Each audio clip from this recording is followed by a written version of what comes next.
11 a.m. Hi, baby. Baby, you have to listen to me carefully. I'm on a plane that's been hijacked. I'm on the plane. I'm calling from the plane. I want to tell you I love you. Please tell my children that I love them very much. And I'm so sorry, babe. I hope to be able to see your face again, baby. I love you. Bye. And welcome to another edition of Two Steps Ahead Podcast.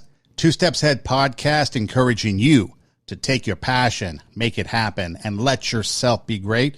I'm Son Edom, and welcome to episode 94 of Two Steps Ahead Podcast. And coming up on the show, we're going to talk about a couple of things. Going to go over a few things, and I think it's going to all tie together at the end if you hang with us. And again, if you listen to the show with normal ears, it might sound like something typical, or maybe you already know what I'm going to say.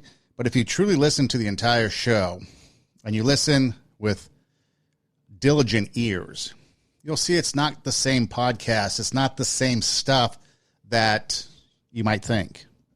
When we cover these issues, I like to present a little different twist to it than what you might hear elsewhere. Now, we just recently had 9/11, the 20th anniversary of 9/11, the memorials, the tributes, the remembrances, the never forgets. I know a lot of times people will put in we celebrate, but I don't really think we celebrated, although I know what you're saying. I know it's nitpicking, but we remember. We remember what happened, at least those of us that were around, and hopefully those that weren't around are being at least reminded of what happened. And there was an audio clip that we heard of somebody on a plane making a phone call, leaving a voicemail to loved ones, and eventually that person perished in a plane crash in the World Trade Center on 9/11. And I know every year we talk about never forgetting, and I wanted to wait till after 9/11 to talk about it.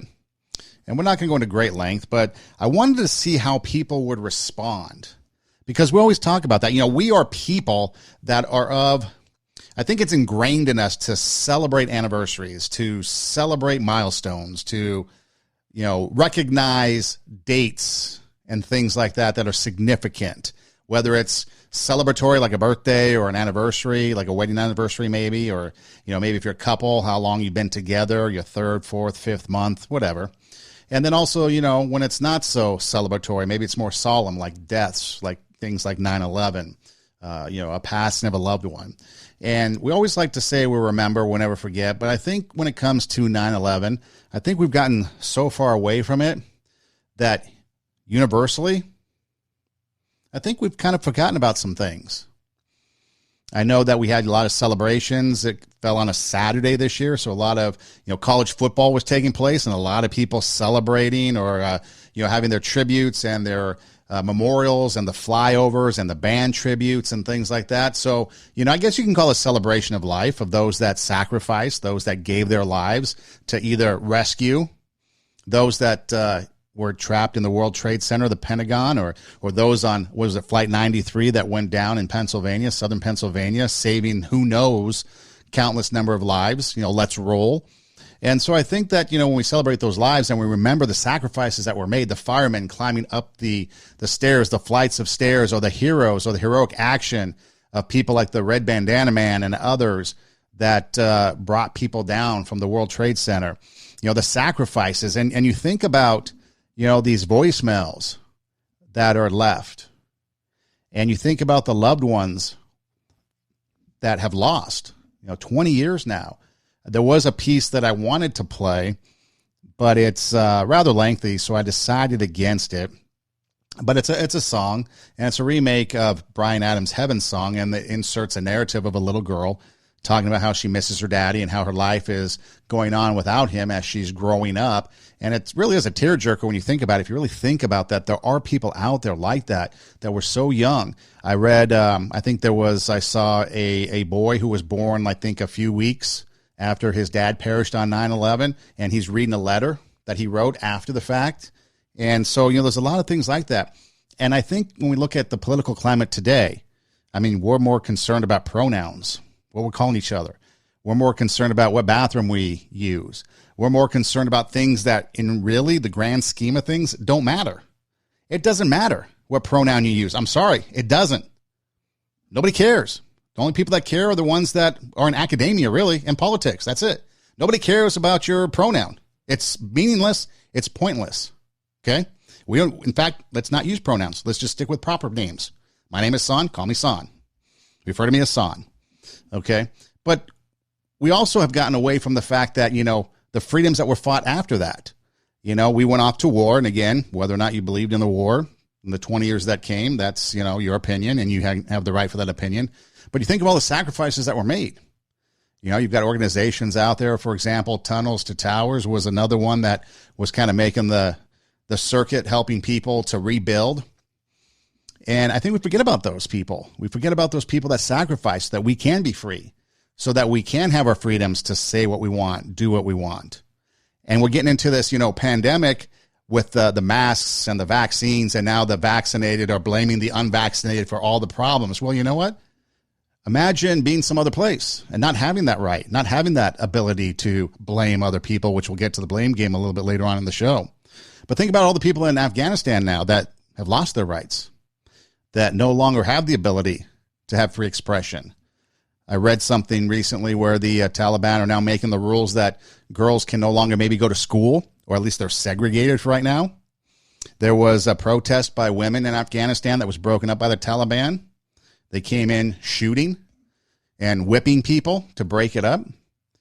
And we sit here and, we're arguing over pronouns. And I think we've forgotten. I think we have forgotten what 9/11, what the sacrifices of those that came before us, dating back through history, the sacrifices that were made. And I think that one of the things that we need to do is kind of get back to what it was that those sacrifices were made for. Again, you can have a difference of opinion. You can have a difference of ideology. That's the freedom. But it's the freedom that we have to enjoy because we choose to, whether you're vaccinated, unvaccinated, Democrat, Republican, black, white, doesn't matter. We have the freedoms to be who we are. A couple of weeks ago, we talked about a teacher in Iowa that wanted to present a racism kind of lesson, I guess, to her students in third grade. And so she divided them up between brown-eyed and blue-eyed. And it became a big deal. The brown-eyed and the blue-eyeds fighting each other. And in the end, she basically said that within 15 minutes, these nice children turn into, really bad kids. And so when we were celebrating 9/11 here recently, or memorializing it, it just made me wonder if people really throughout the years, not just on 9/11, but throughout the years, do you really remember? Do you take part in things? Do you go out of your way to take a minute to really reflect upon the sacrifices and the people left behind? The people that are left behind, like the loved ones from this voicemail that was left at 9:47, pretty much saying, I love you and I probably won't make it back. I hope I see you again. Or how about this voicemail that was left on 9/11? Jules, this is Ryan. Listen, on an airplane that's been hijacked, and things don't go well, and it's not looking good. I just want you to know I absolutely love you. I want you to do good. So happy to time. Same to my parents and everybody.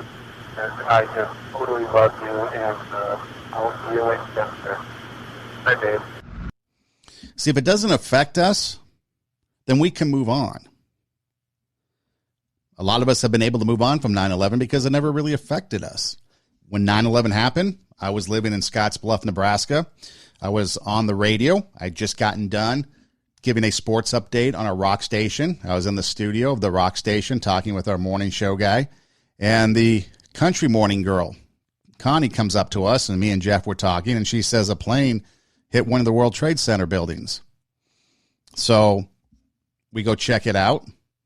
And then through the course, another plane hits. And then I eventually ended up on a country morning station talking with Connie about the events that were transpiring, trying to be a part of it and let people know what's going on from the information that we had, being live on the air while it was going on.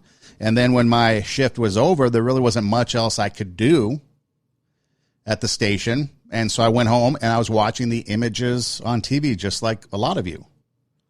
And to think what was transpiring. Now, I was in middle America. And a lot of people, when you think of Nebraska, you don't think of it really being an important part of the state when it comes to military and defense. But it has a significant role and purpose. In fact, I think the president ended up just outside Omaha when he was on 9/11 at Stratcom. And so, little did I know that a big part of 9/11, as far as the strategy was going on, I was in that same state. But you start to understand the intricacies of everything going on that day and realizing that, the country is under attack. And then you start to see the rebuild. I saw a lot of memes, a lot of posts on social media about wishing America was 9/12 because we all came together after 9/11 and we started to rebuild. We started to come together and clean up Ground Zero, clean up the Pentagon. We started to come together and try to help people grieve. We came together. And now we're so far apart, we are so divided that people are putting posts on social media saying, I wish it was 9/12. I wish we could be the 9/12 America. Well, what I would say to you is that if you want to see change, be the change that you want to see. It starts with you. It starts with me. If we want that change, if we want to be 9/12 again, be the country of 9/12, we come together and we unite for the common good. We unite to bring this country together, to raise it up. Then we have to be that change. And if we're not, if we're going to continue to be divided, if we're going to continue to divide lines today between vaccinated and unvaccinated, then we're not going to have that 9/12 mentality. Because you know what? Instead of dividing, we should be coming together right now through this pandemic, right?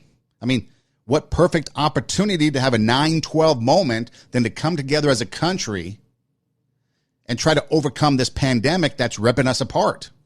A lot of lost lives, a lot of sick people, a lot of lost businesses, economy crashing, a lot of people burned up their savings because they couldn't work, and so on. All these bad things. We could have had a 9/12 moment, but we're still on a 9/11 attitude. We're still dividing. We are sending whatever it is to our opponent that happens to be a fellow citizen just because of an ideology, and we're divided. We're coming apart. And, one of the things that, or one of the people that are driving this is obviously the news media. And the other thing is celebrities. Celebrities preaching at us or, trying to tear us apart or accusing us of things, whatever it might be. It doesn't matter. It could be, accusing Brett Kavanaugh of sexually assaulting somebody. It could be, something else, with the vaccines. It could be a number of things, tax the rich. Apparently AOC went to the Met Gala in a dress, tax the rich. Getting a lot of blowback for it because apparently it's a $30,000 a plate ticket. A public servant being able to afford that? Or a public servant like AOC having someone pay one way or another $30,000 a plate, and you're a public servant going to this, and then on top of it you have the tax the rich, which is kind of, if I was rich and I saw someone come into my party and say tax the rich, I don't think I'd want them to be there, but rich think differently. For some reason they want the government to take all your money. But so she's at this event.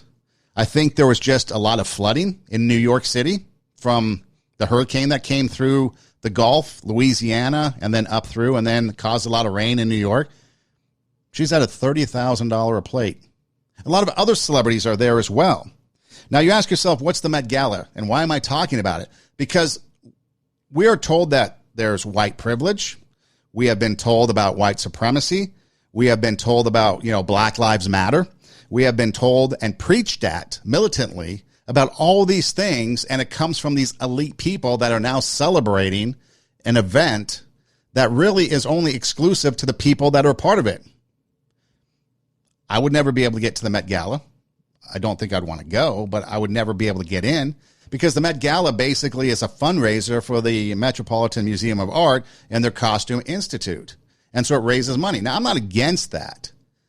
And I've got a clip that I want to play coming up, and there's a couple points in there, both good and bad, that I want to point out.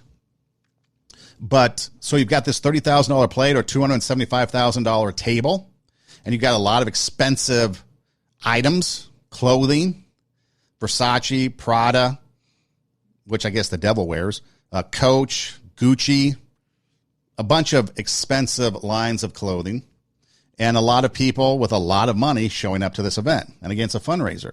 And you think, okay, we're supposed to help others. We've got, the hurricane that just came through. We've got a lot of people still struggling because their loved one was lost in 9/11 that we just celebrated. And I know the Met Gala is supposed to be in May, had to be postponed. But was the 13th, was that really 2 days after 9/11? Was that really a good time to plan this? It makes you think. And that's why I think we're out of touch. That's why I don't think we remember, because the elite, the rich, the people driving the narrative dictate to us what they can do. You had people traveling from all over the world to come to this thing. And again, let's not bring up the fact that they were maskless and they weren't social distancing, because nobody's going to wear an expensive Versace or Versace, if you know, and wear a mask and do the makeup and all that. So nobody was masked up. Nobody was social distancing. I don't need your excuses because, you're preaching to me. Go preach to them. They're the ones preaching to all of us what we should be done. And so anyway, so it's a thing that's one person. Let's just put it this way. You want to talk about elite. One person is in control of all this. Anna Wintour. She is the editor-in-chief for Vogue magazine. The whole thing is presented by Vogue. It's for the fashion industry. It's the annual fashion exhibit that's coming up at the Met. And she handpicks every single guest that can come. So it's an elitist thing. I would never get an invitation. Would you get an invitation? Again, I don't want to beat down on it, but there's some things that I want to bring up. So again, we have all these people telling us that what we need to do, giving us the narration of our lives, how we should lead our lives. But then you've got someone like this person here that was at the Met, and listen to what she has to say. She's my mom now, too. Hi, Kendall. No, look at you. No, look at you. This is Matt. Hi. Hey, how are you? Yeah, All she's been talking about is I want to make sure Emma's okay. She's been there for so long. She's just been thinking about you. I know, I'm like dying over here. That's why I love you. No, love you. oh my God, you look so great. So tell me about the dress. Well, it's the inspiration was Audrey Hepburn's My Fair Lady. We Yes. just did a modern take on that moment. Her and Hubert. I love Audrey. So we really wanted to kind of take a special moment of hers and make it our own. And Yeah. I feel like he did an amazing job. She wore Givenchy all the time. So. Yeah, that connection with French couture and American culture. Incredible, full but circle. Kendall is the one who's amplifying this. No, dress. this is amazing. I can't even look at you anymore. It's making me. No, it's so good. I love Okay. you. And it was nice to just do something with your friend. We were friends before. Totally. I started Yeah. working at Givenchy, so Right. it's been really. It's so fun, and it's calming too. Yeah. I feel like we just, hung out in the summer and Right. worked on the dress. Right. That's She came to so Paris. It was fun. good. Yeah. That's the dream Met situation. Yeah. Okay, you look gorgeous. You absolutely killed it. And you can protect me when I'm in there now. Yes. Okay, wish me luck. Come find us. Great. We'll have fun. You guys are the best. You're the best. Okay, I love We'll you. see you later. You guys look beautiful. Okay, first of all, that was a love fest, which is fine. Emma Chamberlain is the host of these interviews, and she's a YouTube star, came up through the ranks of YouTube. So congratulations to her. But you have here Kendall Jenner wearing a dress that was made in Paris. Spent all summer in Paris working on the dress. That's pretty elitist. But then they want to, preach to us how we should live our lives. And then you have them just loving on each other. And again, it's okay. I'm not against it. But you start to see what's happening is here it's all about something that's really superficial. And it's okay because I think I don't have that particular clip, but I think it's Gigi Hadid. I think is her name. Maybe I butchered it. I don't know. But she said something in a clip, and I think it hit the cutting room floor by the time of this broadcast. But she talked about how she had a kid, and now she's a farm mom, whatever that means. And she's been home, and now she's out with her friends. And it feels good to be able to get out, get dressed up, and go out. And that's a positive thing. So I thought that was a good statement from her to be able to recognize that it's an opportunity to get out. I get that. But again, is the timing really perfect? And why is it that, we're celebrating all this thing that's kind of superficial and extravagant? It's extravagant beyond means. A lot of people hurting out there nowadays. 2 days after 9/11, a lot of people brought up old wounds, remembering what happened on that day. And we go from that to now all of a sudden this with the elite. $30,000 a plate. And then you have Megan Thee Stallion. Remember her from, I think it was the Academy Awards or something like that, when she's whopping on the floor and doing all this kind of vulgar dancing that a lot of people thought was pornographic, that ultimately led to FCC complaints. So again, this is what she had to say about the night at the Met, her first Met. Hi, you look amazing. Thank you, I tried. No, this is awesome. Tell me about this. So this is Coach, head to toe, and we're giving old Hollywood glam. It's so funny because that's exactly what I thought of when I heard the theme. It was like old Hollywood. Right, and that's like my favorite era, so I'm like, okay, we got to give it, we got to serve it. I'm giving Megan Monroe. You're giving, yes. Is this your first Met? This is my first Met, and I'm super excited. You too? Yes. I can't believe, a lot of my friends are in here and we're like, I can't believe we made it to the Met. Yeah. I know. It's like, are you scared or were you just excited? What was your... I was excited, but I literally just got here 4 o'clock in the morning. From London, because I've been performing all weekend. No way. Yeah, okay, so now I'm here. Speaking of that, I heard that your mom used to bring you to the studio instead of... Okay, I heard that story and it was the best thing I've ever heard. She used to be a rapper. I love that. Yeah, and she thought I was just coloring or something in the waiting room, but I was really at the door okay, yep, I'm gonna say that too. I love that. Are you gonna do that with your kid? Can you please do that with your kid if you ever have one? Children. I know you're let's not go there. Yeah, no. let's not even talk about kids. It's stressing me out. Right, but that would be that's parenting advice for me. That's the moral of the story. I want my kids to do whatever they want to do. That's actually... I'm gonna throw every toy in front of them and then see what they crawl to. Wait, I love that. Yeah. Do you want to be an astronaut, baby? That's really I support good. You. Yeah. Okay, that's the best parenting advice I've ever heard. Just give them every option. Give them every option. Okay, that's amazing. Well, you look beautiful. Well, thank you, baby. You look beautiful. I'll see you in there. I'll see you inside. We did it. First Met. First off, I don't think I'd take parenting advice from Megan Thee Stallion. And I don't think Emma Chamberlain disagreed with anything that went on. But again, you're talking about give your child everything. I was in London. I had to fly in at 4 a.m. like it's some heroic thing. Again, I know I'm being a little bit down on them. But again, these are the people that are preaching to us. These are the people that are telling us how we need to live. These are the ones that are telling us to mask up, to get vaccinated, to go out in the streets and protest Black Lives Matter. These are the ones that are trying to give us the narrative that a lot of you, not me, but a lot of you will follow. Okay? Now let's get to AOC. She had a dress. Tax the rich. I don't care. But Aurora James was the dress designer. Okay? And so this is what she had to say about the dress. Interesting how it always comes back to a dress.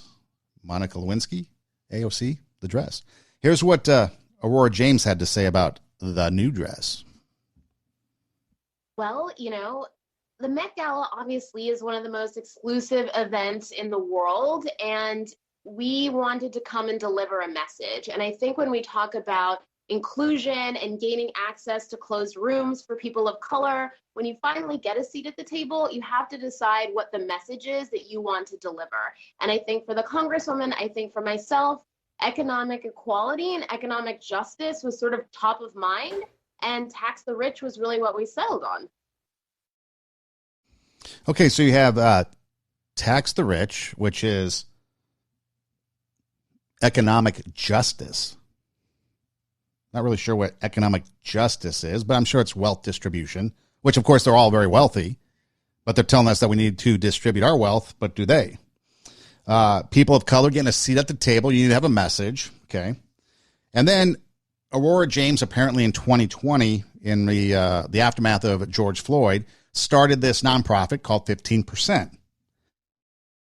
Now, the 15% nonprofit, apparently, from my understanding, is that she's trying to get 15% of store shelves to have product that is from Black business owners. Okay, good idea. I'm all for that. It's not a problem. Again, Black Lives Matter had a big summer in 2020 because of George Floyd and a couple others. I saw an episode recently a clip of it. Don't watch it, but a clip of it of, I think it's Wild and Out. Is that the Nick Cannon show? And one of the topics was the dumbest thing you ever heard. And someone came up and said, all lives matter. And the place went nuts. Because remember, it was the all lives matter versus the Black Lives Matter. And we were only talking about how Black lives matter now. Yes, all lives do matter, but we're talking about Black Lives Matter. We had to put a black X on our social media square. We had to go and protest in the streets. We had to burn down buildings. We had to destroy other people's property. And we had to do it in the name of social justice. We had to fight on social media. We had to rip friends apart, rip family apart, all because Black Lives Matter. Black Lives Matter. Black Lives Matter. You would even have Black Lives Matter going so far as a white woman yelling in the face of a black person, a black police officer, that Black Lives Matter. Don't get it, but you know what I mean. And then you had defund the police and all this stuff. So Black Lives Matter was ingrained in us. Okay. So Larry Elder, you may not know him. Black life doesn't matter. He was running for governor of California. And as of this broadcast, there were still no results that have come in officially, but it looks like he was the top contender if Newsom gets replaced, that he would take over. And he was a black man. He has faced a lot of racism. A lot. Just in the short amount of time that he ran for governor. What, maybe a month, maybe two? Called Uncle Tom. The black face of white supremacy, which still really haven't figured what that is, but, let's just toss that into the racism category. All kinds of smears in the newspapers and stuff, from waving a gun at a girl to not paying taxes to maybe some other things. And then the biggest thing was while at an event in Venice, a white woman in a gorilla mask chucks an egg at him. Misses, but chucks an egg at him. Now, if you're not familiar with gorillas and black people, there's been a huge correlation throughout the years that black people came from gorillas or chimps, and it's a huge, huge racist comment, a racist thing, a racist anything, innuendo, call it whatever you want. It's huge, hugely racist. And yet nobody has said anything. Now, you don't have to vote for the guy. You don't even have to like his ideology or his politics or nothing. But Black Lives Matter, where's the outrage? Where's the outrage over the racism that this guy is facing? Because if you put a black square on your social media, if you yelled at us and said Black Lives Matter, and you're silent on this, you're a hypocrite.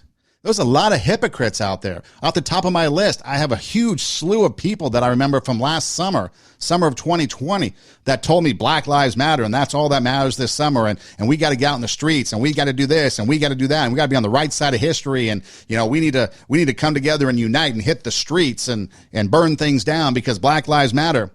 And here's a guy that's getting the ultimate of racism thrown in his face. Uncle Tom, huge racist statement. Gorilla mask, throwing eggs, huge racist. Even if you wanted to take some of the other things out, like the smear campaign in the newspaper, because that's politics. Okay, take that out. But what about the other stuff that's blatantly racist? Where's your outrage? Why aren't you stepping forward? So you know what? The next time something happens to a black person, don't say anything, because you just lost all credibility. You lost all credibility from your 2020 Black Lives Matter, because this was prominent news. A black man who has the opportunity to become the first black governor of California. And again, you don't have to vote for him. Don't have to like his ideology. Has nothing to do with politics. The fact that a black man running for office in California, forget that. A black man and the racism that he has faced, and not one thing has been said by mainstream media, by people on social media. All my friends that raged summer of 2020 telling me that they want to be on the right side of history and that we need to be out in the streets, and being out in the streets is way better than getting on our knees and praying and asking God to come help us. Better than being, marching the streets because, we have to have a 9/11 attitude instead of a 9/12 attitude. Like a lot of memes were saying, we should have a 9/12 attitude these days. We should come together. You're right, we should. But where are you defending this guy at? Why aren't you downseeing the racism? So the next time something big happens and it's racist and it involves a black person, just shut up. We don't need to hear from you because you're a racist. All these elitists at the Met Gala, not one thing. Not one thing came out. Megan Thee Stallion, not one thing came out. She didn't denounce it. She didn't say anything because they don't care. They really don't care. That's what it comes down to. Those people trying to set the narrative, they don't care. The only one really that has any credibility from this whole thing, in my mind, Rose McGowan. She put politics aside and she went after Harvey Weinstein. She even accused Alyssa Milano of being a hypocrite herself because Alyssa Milano was there for Brett Kavanaugh, but not for Harvey Weinstein or anybody else. So again, why should we listen to you? Go off to your Met Gala, your $30,000. Go off to your Aurora James making your dresses for AOC. How come you're not denouncing the racism that Larry Elder has faced? You see? So why should we listen? But see, that's the mentality that we are. So that's why in the beginning when I said we forget and we don't like to remember things because they're anniversary reminding us or, because we think it's ceremonial. I mean, obviously politicians do it because, they have to be seen. Otherwise, oh my goodness, so-and-so didn't do such and such. And so therefore we need to vote him out. It's all ceremonial. But grassroots, all you grassroots people that stormed the Basilica in 2020, how come you're not outraged by these racism things? And there's others. I just use Larry Elder as an example because, he's kind of in the mainstream media right now running for governor. But what about all the other things that go on? I mean, Uncle Tom and the gorilla mask alone, you should be outraged about. And even if you don't like the guy's politics, that is outrageous for somebody to sit there and be silent on it, especially when you were telling us, when you defriended me on social media, telling me that I didn't care about black lives, and you're the one being silent over this. Why is that? Where's your responsibility in this? How come you're not taking responsibility for this? I was listening to a few people because I like to kind of get some ideas for the show. And so I'll listen to various people. And Will Smith had something that I thought was very interesting. But before I play Will Smith, I want to play a clip from the Andy Griffith Show. Okay. Andy Griffith Show, if you don't know what it is, it's a TV show from back in the black and white days, which I'm sure a lot of you don't know about because it was black and white. Like, what's black and white TV? And so it's going to set the stage for, taking responsibility for actions. And so here's the clip. If you don't know, Andy Griffith is the sheriff of the town, and his son, Opie, is actually Richie Cunningham from Happy Days, who is Ron Howard, who has gone on to do all kinds of things in Hollywood and directing and in films and stuff. But here's the clip, and it brings home really a big point of what I want to get to as far as the meat of this podcast. You know that old window on Mrs. Pretty's back door? Yeah. Someone threw a ball and busted it. Would you by any chance be that someone? You mad, Paul? No, I'm not mad. Promise you won't get mad. You won't get an allowance till that window's paid for. Okay? Okay, Paul. Make way for the ice cream. Oh, God! Strawberries to go in it. Strawberries. Come on, Oak. Get my hand up. Well. Sheriff? Huh? Weren't you sort of rough on the kid? How's that? Well, why don't you bail the little fella out? Bail him out? Well, yeah, it's just a window. Oh. Yeah, I guess I could bail him out, like you say. But the only trouble with that, if I was to do that, why, every time he'd get in trouble, he'd be expecting me to come to the rescue, don't you see? This time it's a broken window. Later on, it'd be something bigger, and then something bigger than that. Now, he's got to learn to stand on his own two legs now. See, the clip is talking about taking responsibility. We're going to cover this up now or bail them out, help them out now. But then we enable them down the road. There's no responsibility. And that's what's happened in society. There is no responsibility for people's actions. People just want to do something and then deal with the consequences. We talked about it last week when it comes to abortion. The choices that we make, maybe we should think about the choices first and not deal with the consequences of the responsibility that come later. Responsibility, you ask, what's responsibility? Well, let's define what responsibility is for the sake of this conversation. So responsibility, according to Webster's dictionary, is the cause or reason something happens.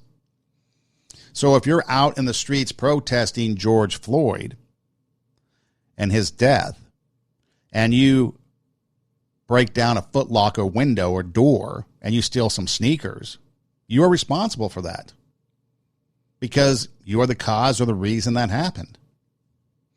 If you do something like put on a gorilla mask and throw an egg at Larry Elder, you are responsible for that because you are the cause or reason from that. And one of the things that we've gotten away from is taking responsibility because we want to blame others. And the court system is huge on blaming others. If it doesn't fit, you must acquit. Or the best one, my favorite one, was the Twinkie defense. You may not be familiar with this, but a guy by the name of Dan White killed Harvey Milk and George Moscone. I believe Moscone was the mayor of San Francisco, 1979. And Harvey Milk was, I believe, a councilman, something like that. And the defense was that Dan White was depressed, basically, because he ate Twinkies. And the Twinkies caused him to be depressed, which caused them to kill George Moscone and Harvey Milk. And that kind of started this evolution of coming up with these reasons to blame somebody else. Remember when the teacher sleeping with a student scandal was like rampant? And there was that blonde teacher in Florida who was too pretty to go to jail. And the judge let her off with like house arrest, probation, whatever it was. Again, reasons, not taking responsibility. We see that a lot of times. I mean, I think about 9/11, what happened, and I think back to Benghazi. If you're not familiar with the Benghazi, you should watch 13 Hours. Great movie. But Benghazi was the 4 American people, 1 ambassador and 3 kind of private security type people that were killed over in Benghazi, Libya. And when it happened, Hillary Clinton came out and blamed a YouTube video. Again, politicians, and I only use that, I know you say, oh, you bring up Hillary because XYZ. No, it's an example of just how bizarre we have come. Twinkie defense to YouTube videos. I mean, that's what it's come down to. Politicians do not take responsibility for nothing. That's whatsoever. And so what they do, they think it's going to cost them a job, which it probably will. I mean, you think of this latest thing with Afghanistan. Biden is the president. He blames Trump. Oh, he gave me a timeline. I had to live by it. What president has ever lived by anything a former president has ever done? Especially this president with the last president. I mean, courts have stepped in, like stay in Mexico. Courts have stepped in and had to reiterate the fact that this policy from the previous administration needs to stay in play. You can't change it because he's changing so much stuff. But now all of a sudden with this epic failure, he's going to blame Trump. Oh, had no choice. Had to do something. How about all these celebrities? Remember Jesse Smollett, who was accusing somebody of being like, they tried to hang him in Chicago and it was like a hate crime. And then it turned out, well, he orchestrated the whole thing. And then he started blaming others and taking responsibility. Other celebrities are that way too. They want to blame other things. We want to blame the drugs. We want to blame the influences, which is important to have positive influences. But we always want to blame something. Why is that? It's a defense mechanism. That's what it comes down to. First off, we're going to defend ourselves against any attack. So, no, I didn't do it. That's the first thing you learn as a kid. Hey, little Johnny, did you do XYZ? Did you take the cookie from the cookie jar? Is that your hand in the cookie jar? No, it wasn't me. Like Shaggy, it wasn't me. All of a sudden, it's a defense mechanism. It was somebody else. Susie made me do it, right? We're blaming somebody else. The other thing is, we want to blame others because we want to hurt them, especially in politics. We want to blame somebody else, blame the previous administration because we want to hurt them. Blame this person, blame that person because we want to see them not be successful in the elections. Or in personal life, in business, we don't want to see them succeed in business, so we're going to blame them. That's what we do. We blame other people because we want to attack them. Could be simply made up. Why aren't we reaching the goals that we set forth? Why aren't we getting our quota in place? Why haven't we reached X amount of sales or this amount of dollar amount? Well, this person did this person did this person. Yeah, but you're the one in charge. You're the one overseeing the project. You're the general manager. Well, this, her, him, and we blame others. It's like, why? The other reason why I blame people is because we're just not really into finding a solution, or we can't find a solution. Instead of thinking about it and being like, you know what, I really don't know what a solution is. Maybe you can help me out. Maybe we can come together, have that 9-12 mentality, unite, come together for the common good. But we're like, nah, I'm just going to blame others because I just have to. I can't take responsibility for something bad happening. So I've got to blame somebody else. We want to deny responsibility. Again, this is huge in the court system. I didn't do it. I didn't do it because of this reason. A Twinkie, a YouTube video. She deserved it. You see what she did? Or a couple weeks ago with that blue-eyed, brown-eyed experiment, there was a clip in there where one of the kids, brown-eyed, punched in the gut a blue-eyed for being called the brown-eyed. Well, why did you punch him? Because he called me brown-eyed. See, this reason. Why did you? Because blaming somebody else and taking responsibility. And then people just lie. And that's the biggest thing, too. Our moral compass is so off that people are just going to lie.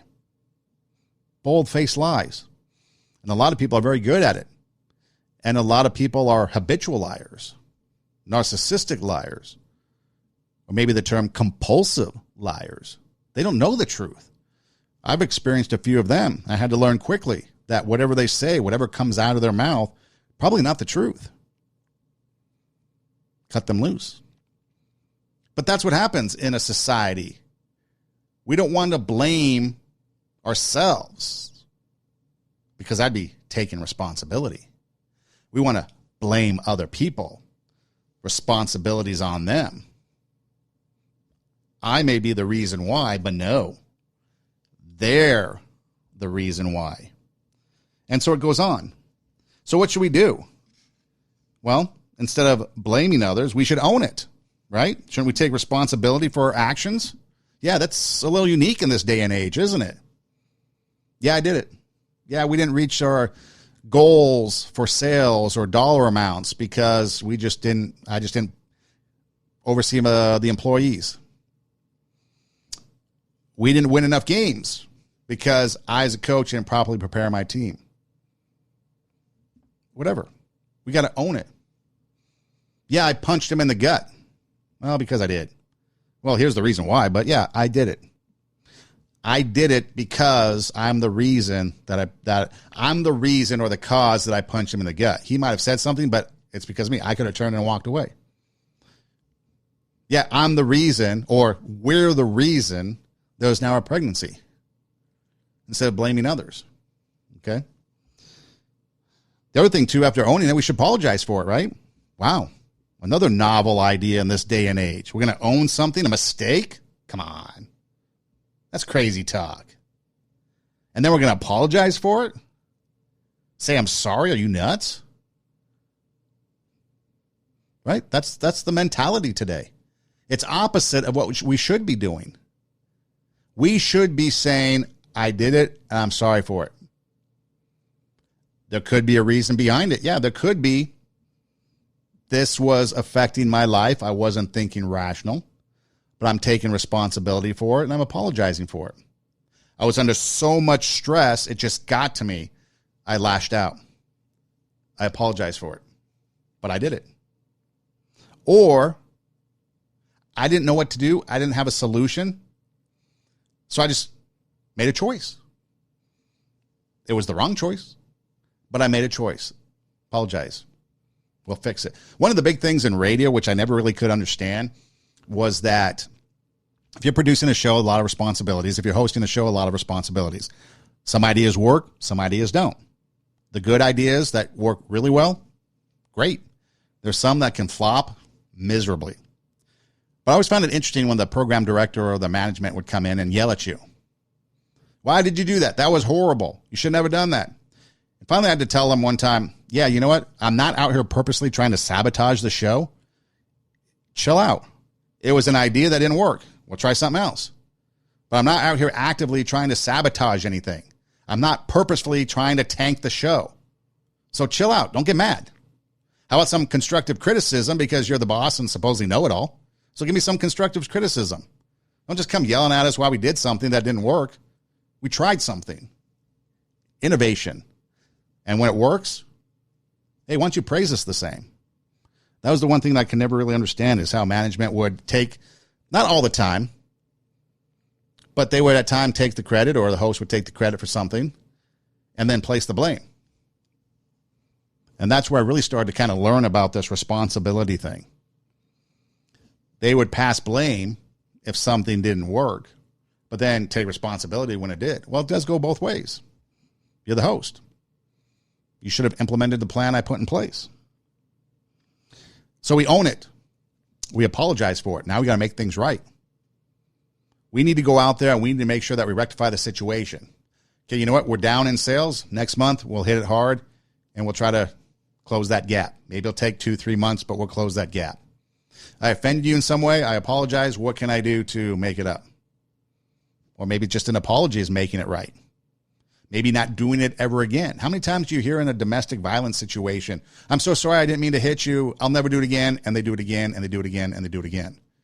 It's not taking responsibility because you want to make it right. You want to rectify the problem. And then a lot of times you have to take your medicine, whatever it might be. Maybe it's a demotion. Maybe it's a decrease in salary. Oftentimes in the military, you get demoted and loss of rank and pay. Maybe it's something more severe, like maybe you do have to spend a little time in prison behind bars. But that's not the end all to you in your life. There's things you can do and overcome that. We've talked about that. So we should focus on solutions instead of problems. The blame game is something that happens when you're focusing on the problem. Focus on solutions. For example, I was watching Jersey Boys recently, the movie about Frankie Valli in the Four Seasons. And one of the guys in the band ran up a huge debt. I think it was like $500,000 in debt. Did not belong to Frankie Valli. The debt did not belong to other members of the band. But Frankie Valli took it on, the debt, and eventually paid it off. Okay, the point is, though, that he focused on a solution. We'll take on this debt. Now, again, the debt was, if you watch the movie, the debt was with the mob, and so obviously bad things could happen to the guy that had the debt. But anyways, Frankie Valli took it on, eventually paid it off. He found a solution, focused on the solution. The band was infighting. Other members were like, that's not our problem. That's not our problem. Frankie Valli's like, yeah, it's not our problem, but I'm going to come up with a solution. And he did. We should avoid the blame game because all that does is causes problems. The he said, she said. You did it. No, you did it. No, you did it. No, you did it. Well, you made me. Well, your dad's ugly. Well, my dad can beat your dad. And it goes on from there. The other thing, too, which is really important, we talk about the influences. Okay? We can be the influence on others now. We can be the influence on how to change this whole thing about accepting responsibility because we're not going to get it from people at the Met Gala. We're not going to get it from people on CNN and other news outlets. We're definitely not going to get it from politicians. When you go as far as to blame a YouTube video or any number of things that we hear from politicians, that's not going to happen. Oh, I was duped by a hair salon. Really? So we want to focus the influence and be the influence that is a positive influence. You know what? You made a mistake. You need to own with it, like Andy Griffith. Because otherwise people don't learn. And they continue to offend. And it gets worse and worse and worse. You need to own up. Take responsibility. And sometimes that's us leading by example and owning our own mistakes and taking responsibility for it and apologizing for it, making it right, taking our medicine. And other times it's like what Andy Griffith did to his kid, making him own it and take the medicine. And then there's another thing that kind of came up when I was thinking about this was, forget fairness. Forget fairness. What's that? Okay. We talk about economic. What did she say? It was like economic justice. Well, it's only fair that they've got more money than me, so we should all pull it together. It's only fair that this group of ethnic people, let's say white people, have 85% of the shelves and black people get 15%.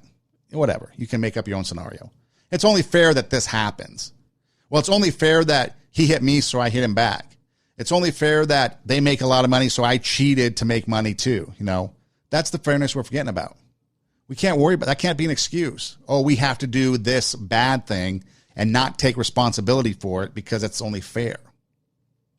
It's a little unique concept to think about. But that's one of the things that people cry out for. Oh, we have to do this because it's only fair. We have to give reparations to black people because it's only fair, because they were in slavery. Although probably, I don't think, if any, people are still alive that survived slavery or that was actually a slave, maybe a descendants from it. But again, it's fair to do that. Give people money. It's fair to bring people over here to this country and not have them get inoculated with the vaccine and just have them pour into this country. That's fair, because the people here, they're getting vaccinated. They're going to do it instead.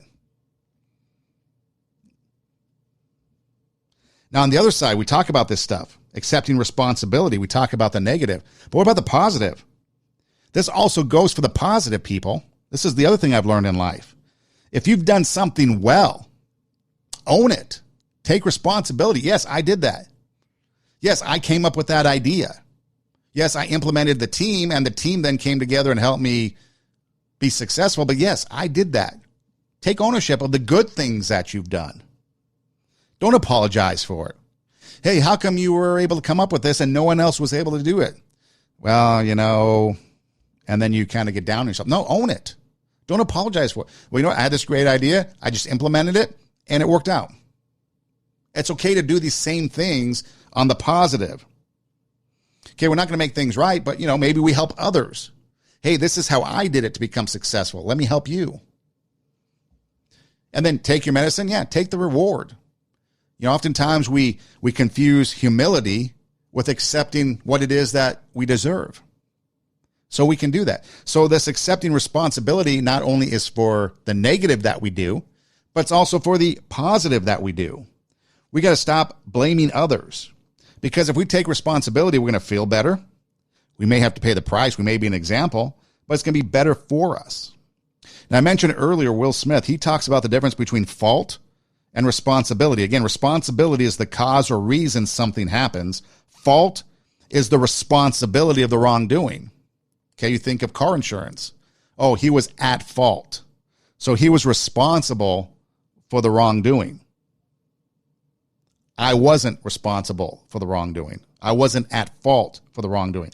I'm responsible because I was the cause and reason of something, but the fault is the responsibility of wrongdoing. So it's a difference between me and you without the blame game. And so here's what Will Smith had to say.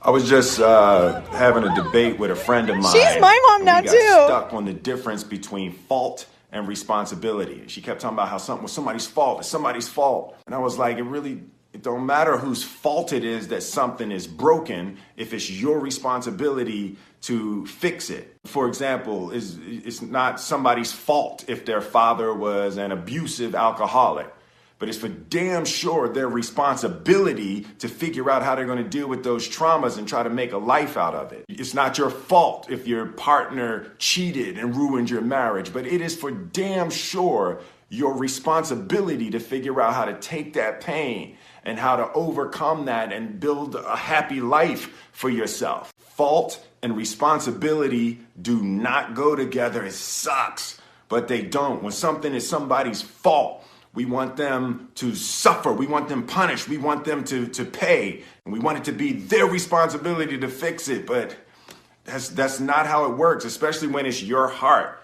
Your heart, your life, your happiness is your responsibility and your responsibility alone. As long as we're pointing the finger and stuck in whose fault something is, we're jammed and trapped into victim mode. When you're in victim mode, you are stuck in suffering. The road to power is in taking responsibility. Your heart, your life, your happiness is your responsibility and your responsibility alone. Practical application, the vaccinated versus the unvaccinated. Okay. You want to blame the vaccinated, or the vaccinated want to blame the unvaccinated. It's their fault we're getting sick. No, it's not. It's the virus's fault we're getting sick. What about your responsibility? You're out. Sure, you're following, you're getting vaccinated, you're wearing a mask, but you're outside. You're in the world. The vaccine is only going to help you so much because there's all these other variants. So now you have to take responsibility for your actions for being out in the world. If you don't want to get sick, sterilize your home, stay inside. Don't blame somebody else for something that they have no control over, especially when we now know that the vaccine, I think last I read on the CDC, 60% effective rate, and everybody's getting the vaccine is getting sick still. There's a lot of people that have gotten the vaccine, the breakthrough cases. So you're going to blame them? No. The fault of the virus or the fault of the illness is the virus. So you need to take responsibility. You need to take responsibility for yourself. That's just a practical application. So you choose. If you choose to mask up, get vaccinated, and go outside, there's still a risk. If you choose to get in the car and drive on the freeway, there's a risk. If you choose to eat fast food all the time, there's a risk. If you choose to engage in adult activities, there's a risk. Okay? But you need to take responsibility and not blame. Because it's not the baby's fault. It's not the unvaccinated's fault. We like to put fault equals blame, and that's what we like to do. But it's not that way. Understand what the fault is. What is the actual responsibility of the wrongdoing? And then, are you the cause or the reason of that wrongdoing?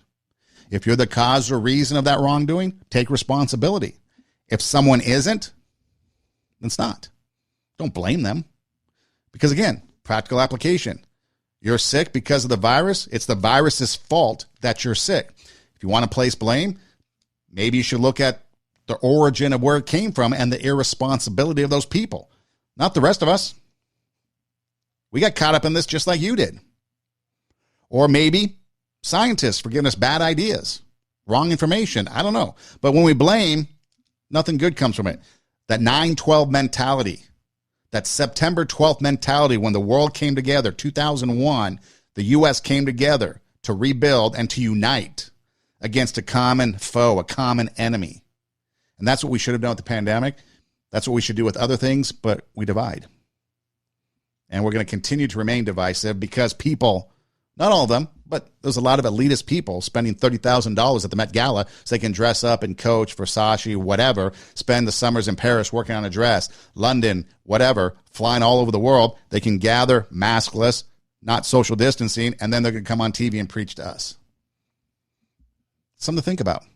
But again, what it comes down to is responsibility. If something happens and it's your fault, you're the cause or reason, take responsibility for it. Understand what the fault is. It's the virus is making us sick, not unvaccinated people. Something to think about. 2 Steps Ahead podcast, encouraging you to take your passion, make it happen, let yourself be great. Check us out on radiowarp.com. That's radio, W-A-R-P, radiowarp.com. You can find all things 2 Steps Ahead podcast on there, plus some other podcasts, plus some live music. We've got some pop music, some modern day, new release pop music. We got some 80s music. We've got the World Chart Show. We've got Totally 80s.